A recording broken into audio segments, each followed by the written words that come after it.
जैकबाबाद में सहाफ़ियों की तरफ से होने वाली ज़्यादतियों के खिलाफ आज़ाद मीडिया और अवामी मीडिया के मेंबरों ने एहतजाज रिकॉर्ड कराया। सिंध में होने वाले सहाफ़ियों के साथ नाइंसाफ़ियों के खिलाफ पुरअमन एहतजाज किया गया। SSP जैकबाबाद से मुतालबा करते हुए कहा कि सहाफ़ी लाला खालिद की साफ शफाफ इंक्वायरी कराई जाए। अगर मंशियात में मुलविस है तो उस पर कानूनी कार्रवाई की जाए, अगर नहीं है तो उसको रिहा किया जाए।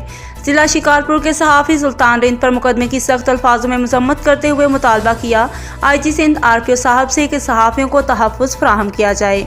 हम हक सच लिखने वाले हैं, आला ईवानों तक मज़लूमों और माशरे के हालात को मबनी करते हैं। खुदारा हमें तहफ़्फ़ुज़ फराहम किया जाए।